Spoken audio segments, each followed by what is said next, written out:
الخير لكم خواتاتي خوتي، نتمنى تكونوا بخير، تكونوا غايه، تكون صحتكم مليحه والمورال تاعكم هاني وتكونوا بافضل حال. اليوم راح نهضروا على الترند تاع اميره ريا.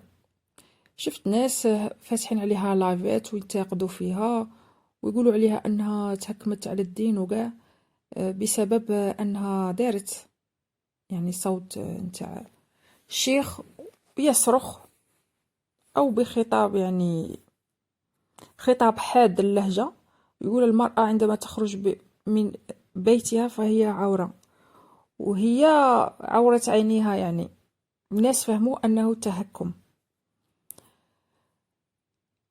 ناس واحد أخرين، كاين نساء واحد أخرين اللي هاجموا أو انتقدوا الفهم تاع الناس كون المرأة عورة. قال لك لا، المرأة ليست عورة والمرأة تخرج من البيت وعندها الحق تخرج. يجوا ينوضوا يردوا عليهم المهاجمين اللي هاجموا أميرة ريا وهاجموا الترند تاع المرأة عورة.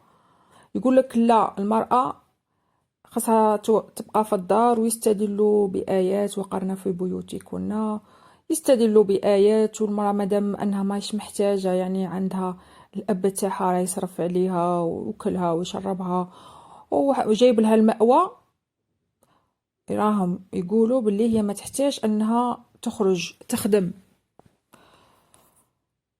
هذه وجهة نظرهم. والنساء اللي يجوا ينتقدوهم دائما يذكروهم بهذه الآية. لا، غادي نمد رأيي بكل صراحة في الموضوع هذا.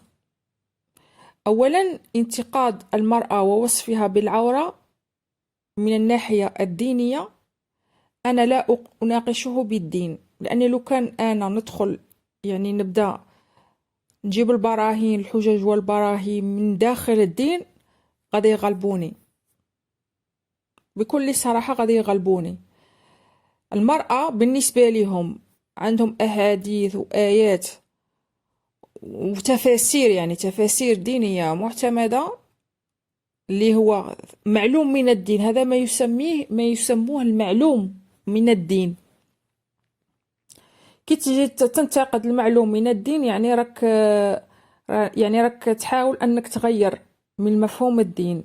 لذلك أنا لا أنتقد من داخل الدين نهائيا، ما نحاول لا نغير، ما نحاول أن نقنعهم من داخل الدين، نشرح لهم نهائيا. أنا نقول لهم نتكلم معهم بالواقع، وإذا تكلمت بالدين نلزمه بهم. هل هم راهم مطبقين الدين؟ هذا الرجال اللي راهم يقول لك المرأة عورة ولا تخرج من البيت وما حقاش تخدم، وصلوا قال لك باللي الجامعية هل تصلح للزواج أم لا تصلح للزواج، هل هم في أنفسهم راهم مطبقين الدين؟ ولا هو الرجل يبغى يخرج يلبس يسهر يحوس، والمرأة عليها أنها تبقى في الدار وتصبر معاه. وديك الدار كي دايره الدار ممكن تكون ساكنه مع والديه، وهو اللي عليه يجيب لها تاكل وتشرب. ايوا راهي ساكنه، ايوا خاصها تصبر على كل شيء، ايوا هذا مكان. الا غادي يجبد لها الدين، بصح الدين هو اصلا ماش مطبقه على روحه. ونهار اللي بغى يطبق الدين على روحه فاش يطبقه؟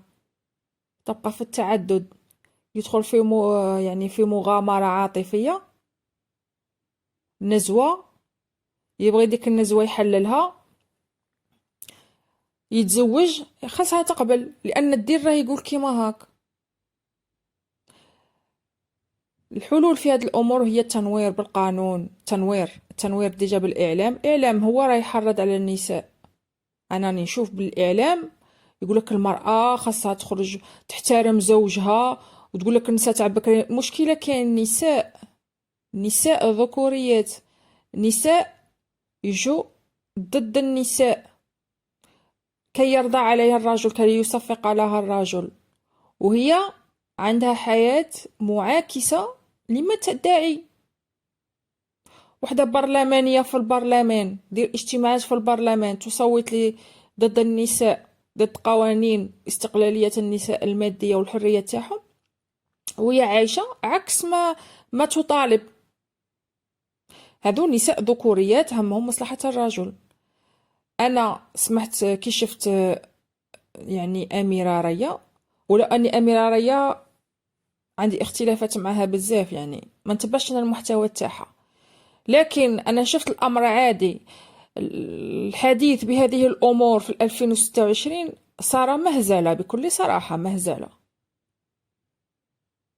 يعني هذا الكلام أنك تعاود تقوله للناس، يعني تقوله للعالم، العالم اللي المرأة والرجل ويخدموا ويساهموا في إنشاء الثروة، تجي تقولها بلي المرأة عورة، تجي تقولها بلي الجامعية لا تصلح للزواج، خاصها ما تقراش. كيفاش غادي يربوا لك جيل مثقف كي انت الجامعية ماكش باغيها تقرا وماكش باغي تثقف وماكش باغي تطلع المستوى تاعها؟ الجيل المثقف هذا كيفاش راك باغي تبنيه؟ كيف ستبنيه؟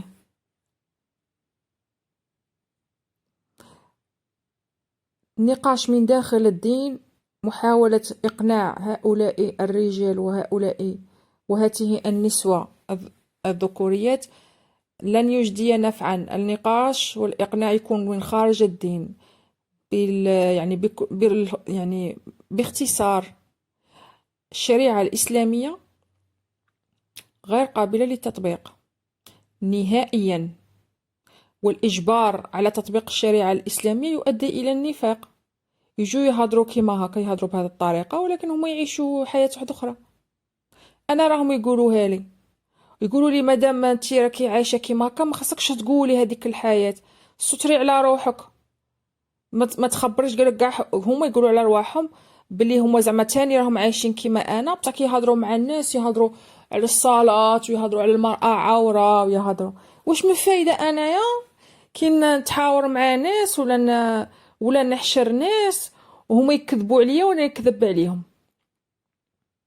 لكن كيما هكا الانسان يبقى وحده خير، لان ما كان حتى فايدة، ما كان حتى فايدة كي الانسان تمرر له افكار غير وهمية، غير واقعية.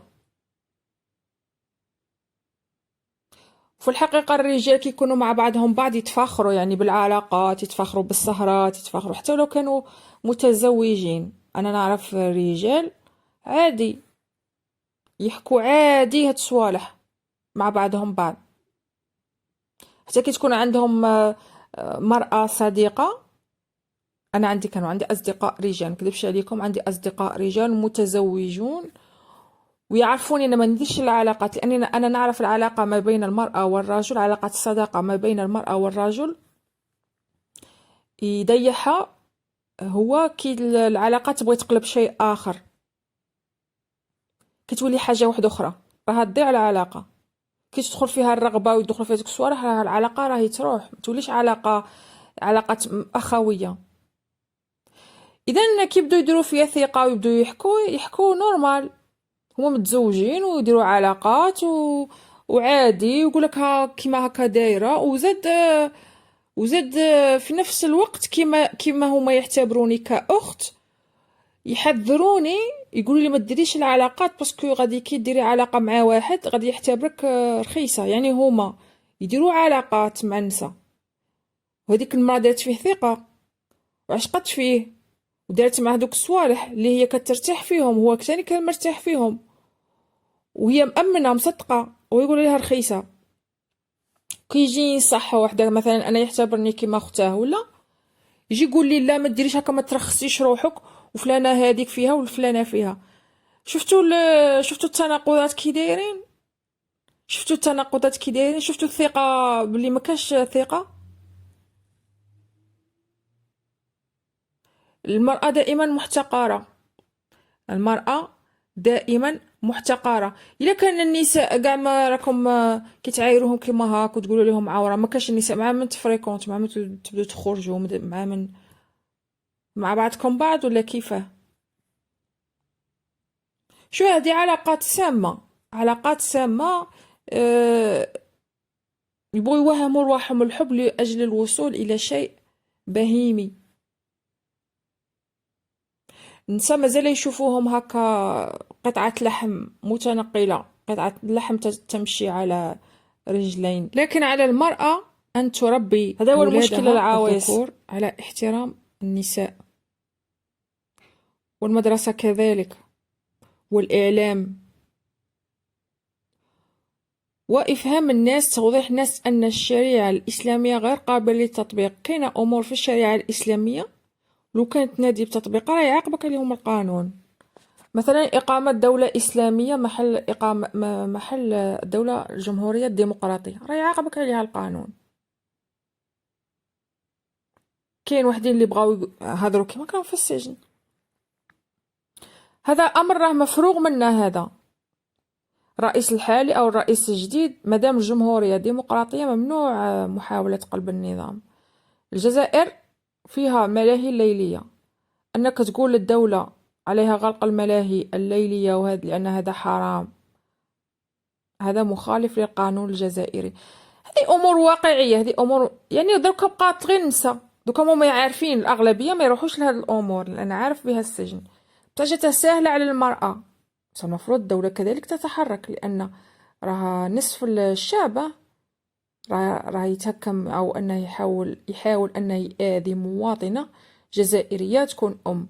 هذا كلام تاع عورة المرأة عورة هذه ما يصلحش. دركا المرأة هاي قاضية، هل القاضية لا تحكم عليك تدخلك للسجن وتعطيك البراءة هذه عورة؟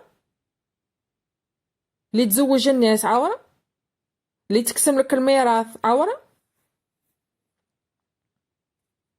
هذا الخطب وهذا تاع المرأة خاصها تكون هاك، خاصها تلبس هاك، خاصها تلبس راه حرة. المجاهدات والمناضلات والشهيدات اللباس تاعهم كي كانوا يلبسوا كيما الأوروبيات، هل عورة هما؟ بغيت تردها كيما أفغانستان؟ ما نقدوش حنا نعيشو كيما أفغانستان. حتى واحد ما يقد ينجم حتى نتا ليك تهضر كيما هكا ما تنجمش تعيش في أفغانستان. راه كاين اللي قبلك وحدين راحوا لأفغانستان وشافوا الدعوة كي دايرة وقال لك الحبس في الجزائر ولا برا في أفغانستان. بالك طالب صوالح بمعيشة انت ما تقدش تعيش فيها، ما تقدرلهاش هذيك المعيشة وما تناسبكش. ما تماك يحقروها يديروا لها يضربوها برا ما تهدرش انها تخاف من الفضيحة. مقتت لي المرأة ولات الجهل جهلوها حتى وصلت تبيع ولادها. شفنا حالات نساء ولدها صغير عندها عامين تقول لك بلي غادي تبيعه مقابل راها عارفه واش غادي يديروا في ذاك الطفل عندها عامين، يديروا فيه المنكر، يديروا فيه واحد الصوالح اللي انا كي قعدت نتشارك باش المرأة تتجهل لهاد المرحله كيما هكا. راه كل حاجه كي يخرب فيها الجهل راه تولي حاجه بشي شابه. الامومه كي تدخل فيها الجهل، الزواج كي يدخل فيه الجهل راه يضيعه. اي شيء يرتبط بالجهل راه يضيع. قالوا لي الآراء تاعكم في التعليقات. شكرا جزيلا لكم.